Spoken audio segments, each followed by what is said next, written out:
Pagpasok sa Murim.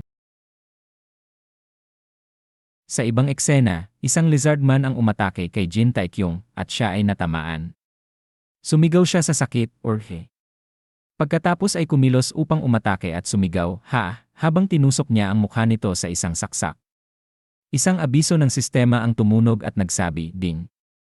Inalis mo, Lee, 55 Chief Lizardman. Pinanood ni Leader Choi si Jin Taekyung habang tumigil siya sa pagpapahinga laban sa isang puno at sinabi, 3 beses. Sumagot si Jin Taekyung, ha? Huff. Ipinaliwanag ni Leader Choi, iyan ang bilang ng mga beses na nasaktan ka ngayong araw na ito. Sabi ni Jin Taekyung, ayos lang iyon. Madali kong maaasikaso ito sa pamamagitan ng pag-inom ng low-rank potion at pumutol si Leader Choi, hindi ito ayos. Ito ay ang parehong gate tulad ng pinatakbo natin noong nakaraan. Hindi ka nagdusa ng anumang pinsala noon.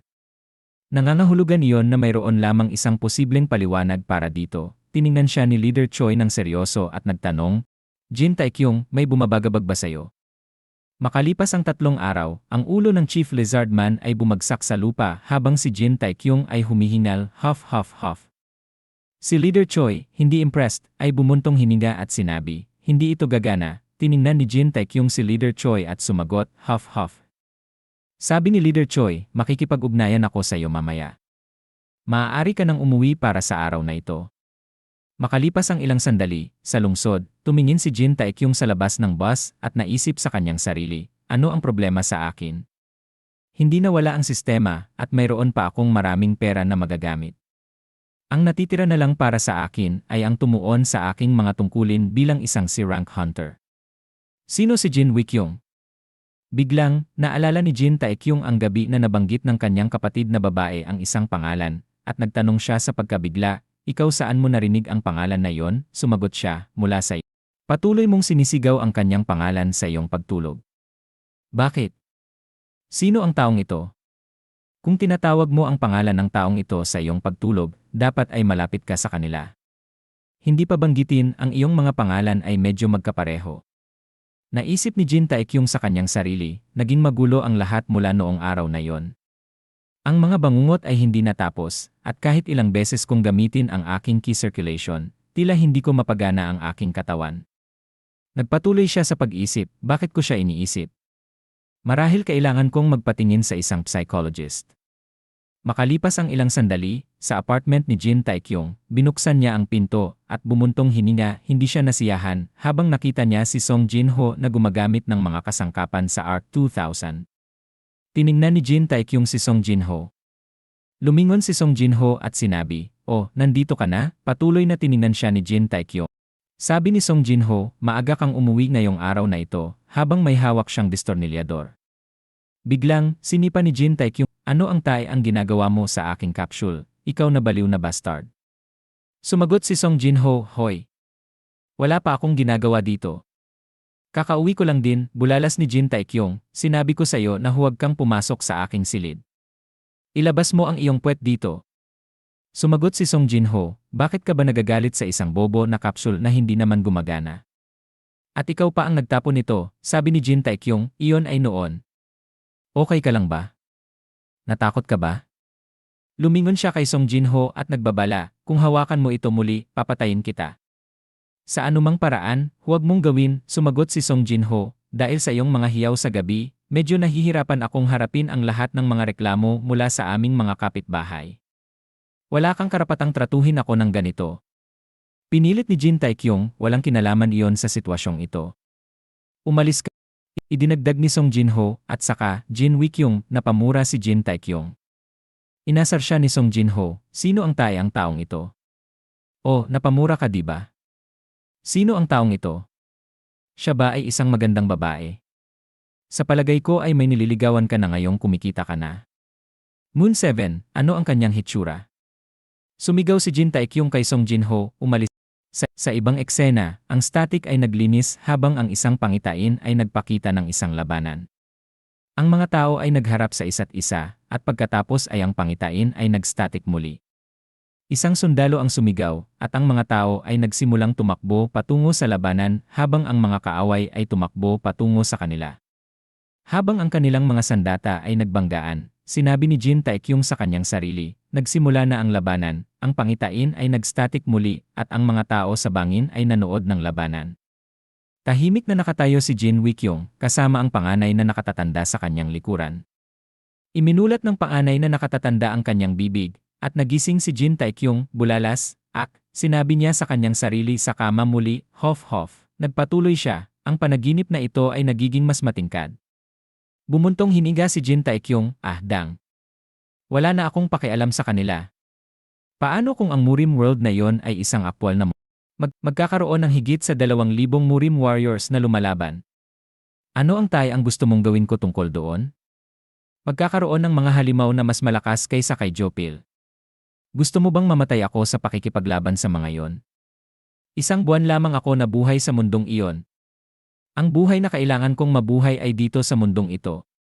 Bukod pa, walang magagawa si Jin Wikyung ngayon malamang na ihatid ni Hyuk Mujin ang mensahe tungkol sa pagtataksil ng panganay na nakatatanda at iyon ay isang bagay na kailangan nilang malaman para sa kanilang sarili. Habang naalala niya ang kanyang mga kaibigan na nagsasabi, Batang Panginoon. Pinuno ng squad, tawag ni Seo Cheon, tagapagligtas, idinagdag ni Wipeng, ang maliit na pinuno ng pamilya ay naniniwala sa iyo. Nagmakaawa si Jin Wikyung, mangyaring mabuhay ka, aking pinakamamahal na kapatid. Bulong ni Jin Taekyung sa kanyang sarili, baliw di. Biglang, tumunog ang kanyang Ito ay isang tawag mula sa isang mayamang tao. Sa ibang eksena sa Starbucks Coffee, sinuri ni Leader Choi ang mga pahina ng isang file habang binasa niya ito ng mabilis. Nanatili siyang tahimik at inilapag ang file kay Jin Taekyung. Tanong ni Leader Choi, ano sa tingin mo, butler? Sumagot ang butler, malinis siya. Hindi siya isang abnormal na riyawakin na nilalang, ni hindi kanya nilapitan na may mga lihim na motibo, sabi ni Leader Choi, kaya sinasabi mo sa akin na ang lahat ng kanyang pag-ugali sa ngayon ay nagkataon lamang. Butler, alam mo ba ang mga probabilidad ng pagkakaroon ng isa pang paggising? Sumagot ang butler, naniniwala ako na ito ay halos 1%. Ito ay isa sa 100 tao. Hindi pa banggitin ang pagiging isang mangangaso ay isang napakababang posibilidad na.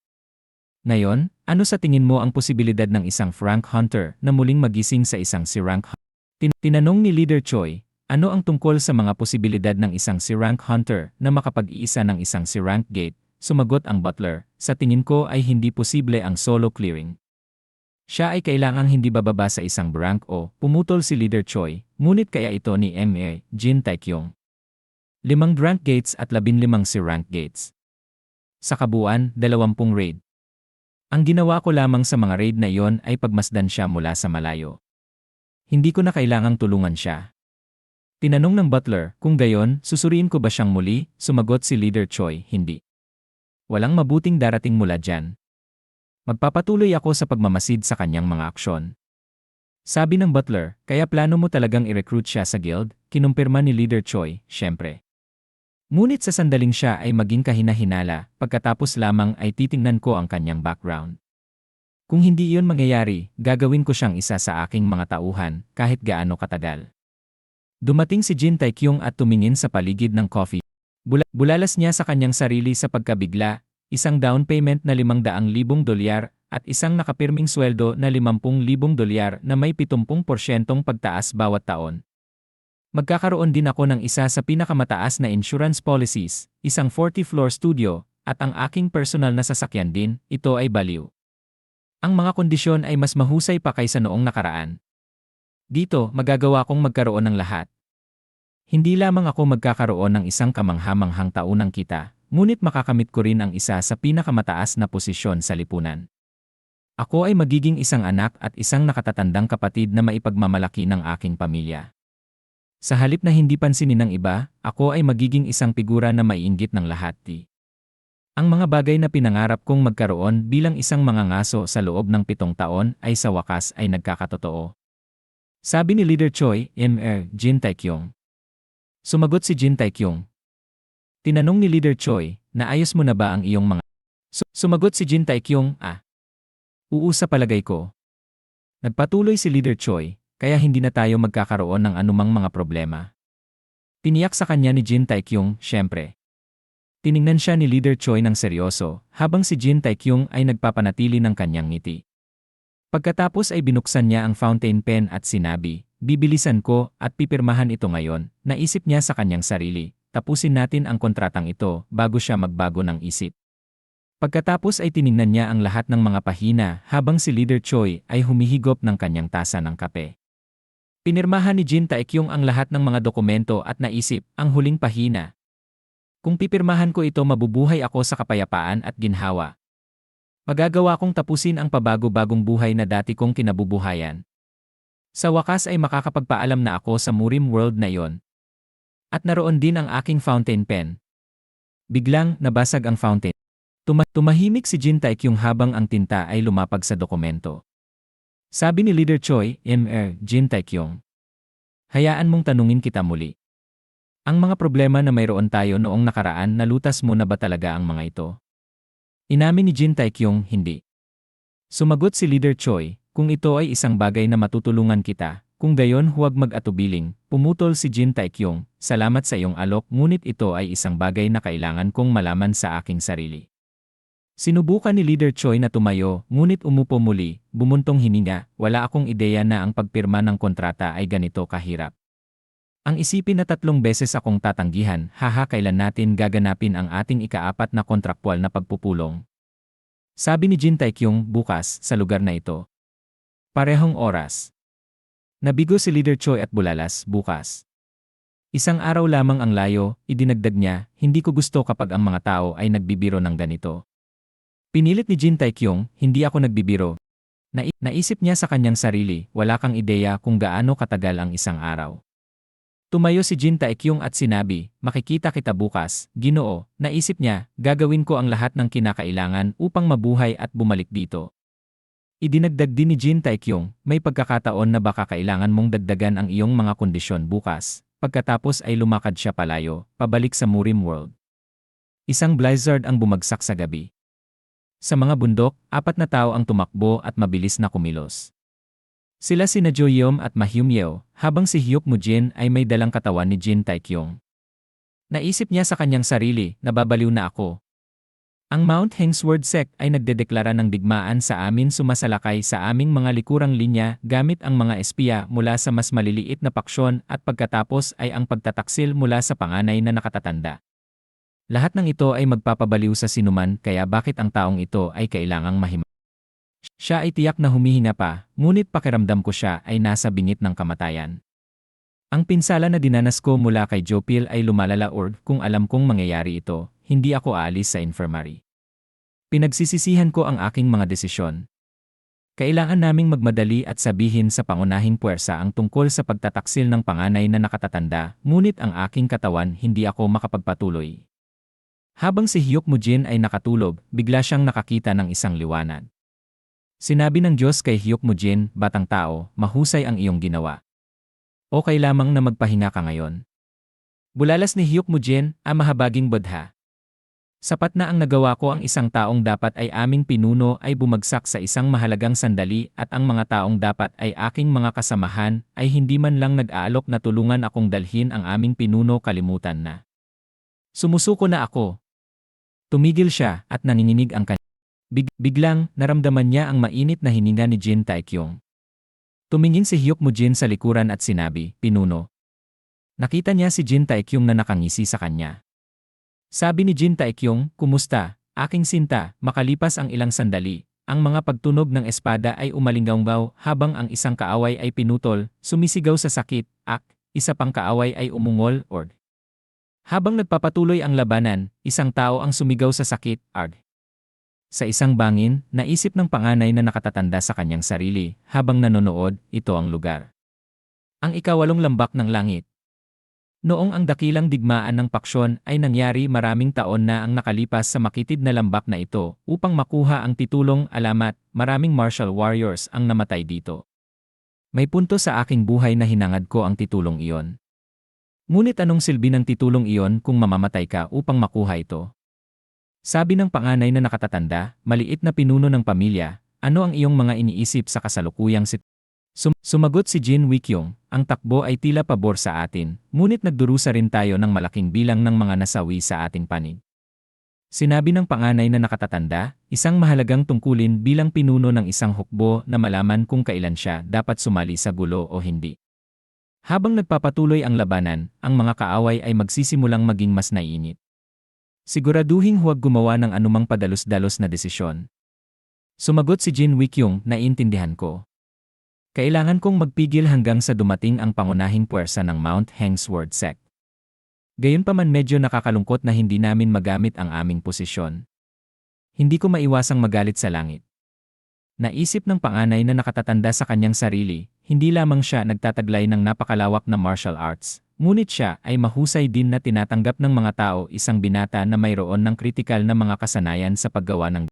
Si Jin Wikyung ay isang taong kayang pamunuan ng mahusay ang pangunahing pamilya. Napakalungkot. Naglalaro ang panganay na nakatatanda sa kanyang balbas at sinabi, "Nye, huli na upang bumalik ngayon." Sabi ni Jin Wikyung, "Ako, masyado, ay hindi maiwasang magalit sa." Sa ibang bahagi ng bundok, sabi ni Hyuk Mujin, "Nagising na ang aming pinuno." Sabi ni Joyom, "Ha? Okay ka lang ba, Ginoo?" Sabi ni Mahimyo, "Pinuno. Ano ang nangyari?" Sabi ni Henyop, "Hindi ka namatay." Sabi ni Jin Taekyung, "Matagal na panahon. Kumusta kayo?" Sabi ni Hyuk Mujin, "Ha?" Sabi ni Joyom, "Ano ang ibig mong sabihin yan?" Sabi ni Hyuk Mujin, "Nasaktan mo ba ang iyong ulo?" Sabi ni Jin Taekyung, "Haha, inaasahan ko na ito." Gayunpaman, tama na ang mga bati. Sabi ni Hyuk Mujin, "May sinabi siyang kakaiba kanina, tama ba?" "Aking sinta, ano ang ang ibig sabihin yan?" Sabi ni Jin Taekyung, "Gaano karaming oras na ang lumipas mula noong nawalan ako ng malay?" Sabi ni Hyuk Mujin, "Tiyak na higit sa 1 oras. Halos 2 oras na, Ginoo." "Ah, shoot! Akala ko mamamatay." Naisip ni Jin Taekyung sa kanyang sarili, mga 1 oras at 30 minuto dahil ang isang buwan sa Murim World ay mga 3 oras sa totoong buhay at ako ay nasa totoong mundo ng mga 2 linggo. Nagtutugma ang lahat. Kung gayon, humihinga ba ako kahit papaano? Sabi ni Mahimyo, "Bakit mo kami tinatanong ng mga tanong na ito bigla?" Sabi ni Jin Taekyung, "Wala akong maraming oras. Bilisan niyo at sagutin ako." Sabi ni Hyuk Mujin, "Siyempre. Kung nagawa mong magising ng ganito, kung hindi, hindi ka ba dapat patay na ngayon?" Naisip ni Jin Taekyung sa kanyang sarili, kaya, kung pumasok ako sa isang mundo, ang aking katawan sa kabilang mundo ay halos nahimatay. Kung hindi ko inalagaan ang mga assassin na yon kanina, posible na wala na akong katawan na babalikan. Sabi ni Jin Taekyung, "Kumusta ang pangunahing puwersa?" Sabi ni Hyuk Mujin, "Papunta pa lang kami sa kanila. Aabuti ng ilang oras." Sabi ni Jin Taekyung, "Mga 2 oras na lang." Sabi ni Joyom, "Pinuno, humihingi ako ng paumanhin sa pagsasabi nito sa iyo ngayon, ngunit tila kailangan nating maghanda para sa Naisip ni Jin Taekyung sa kanyang sarili, maghanda para sa pinakamasama. Kung ang lahat ay magiging tulad ng nabanggit ni Kwak Jun, sinabi niya bago siya mamatay na ito ang dakilang plano na inihahanda niya ng higit sa 30 taon. Hahaha. Naisip ni Jin Taekyung sa kanyang sarili, ang pagtataksil na ito ay isang bagay na maayos na binalak sa mahabang panahon. Gayunpaman, ang planong ito ay may isang mahalagang kapintasan. At iyon ay ako. Ang katotohanan na ako ay nakaligtas. Hindi lamang iyon, may sinabi pa si Kwak Jun noon. Sinabi ni Kwak Jun noon, "Sisimulan na ba nating bumalik sa pangunahing puwersa?" Naisip ni Jin Taekyung sa kanyang sarili, "Nagsayang kami ng kaunting oras dahil ini-interrogate namin siya, ngunit Sinabi ni Jin Taekyung sa kanila, "Hindi pa huli ang lahat. Kaya, hindi na natin kailangang maghanda para sa pinakamasama. Gagawin ko ang lahat ng aking makakaya upang matiyak na hindi iyon mangyayari." Ang 3 stooges ay nagsabi. Sabi ni Jin Taekyung, "Kaya, aking sinta Mujin." Sabi ni Hyuk Mujin, "Pinuno." Sabi ni Jin Taekyung, "Bilisan mo at tumayo." Sabi ni Hyuk Mujin, "Ngunit ako ay pagod na pagod, Ginoo." Ipinakita ni Jin Taekyung ang kanyang kamao at sinabi, "Kailangan ba kitang bugbugin?" Sabi ni Hyuk Mujin, "Of Hikbig." Sumigaw si Jin Taekyung sa kanila, "Babalik tayo sa pangunahing puwersa sa wala pang 1 oras." Sabi ni Hyuk Mujin, "Wala pang 1 oras." Sabi ni Mahimyo, "Ngunit kahit na magmadali tayo, aabutin pa rin tayo ng mga 2 oras, Ginoo." Nagalit si Jin Taekyung at sinabi, "Kaya naman sinabi kong wala pang 1 oras. Sabi ni Joyom, ha? Paano? Sabi ni Jin Taekyung, madali lang. Tumakbo lang kayo. Ang tatlong stooges ay nagulat at nagsabi, ano? Sumigaw si Jin Taekyung sa kanila, itigil ang pagtatanong. Bilisan at free. Sa labanan, sumigaw ang isang sundalo, patayin niyo silang lahat. Sila ay walang iba kundi mga thug. Habang ang isang thug ay nagsabi sa sakit, ak. Sabi ng kanyang kaibigan, org. Sabi ng isang matabang thug, mamamatay na lang tayo sa ganitong takbo. Sabi ng kanyang kaibigan, Rain of Blood Clan, umatras. Biglang, ang kanyang ulo ay napugot at sinabi niya, Nagulat ang iba. At dumating ang Blade of Blood, Lee Chien-bak. Sabi niya, atras. Nanginginig sa takot ang iba. Pagkatapos ay itinutok niya ang kanyang espada sa kanila at sinabi, bumalik kayo kung ayaw ninyong masaksihan kung ano ang tunay na Rain of Blood. Sabi ng iba, kilos, sabi ng isa pa, naisip ng Blade of Blood, Lee Chien-bak sa kanyang sarili. Ito lang ba ang halaga ng mga upahang mersenaryong ito? Mga walang kwentang bastard. Masyado akong naiinip. Nabulag ako ng aking pagnanais na maghiganti dahil sa pagkamatay ng aking anak. Binaliwala ko ang mga salita ng aking mga tagapayo at kinuha ang pinakamabilis na ruta upang makarating dito. Nakakahiya na ako, sa lahat ng tao, ay kusang lalakad sa makitid na lambak na ito. Habang hinihigpitan niya ang kanyang hawak sa espada, humakbang siya pasulong at ang lupa ay gumuho mula sa kanyang pagtapak.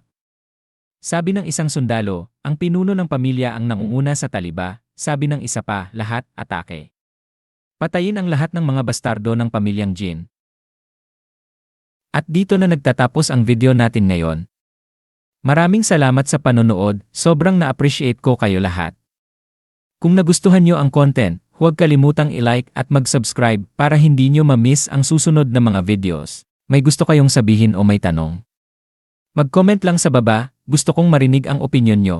Hanggang sa susunod, mga kagoto. Stay awesome, stay curious, at kita-kits sa next video.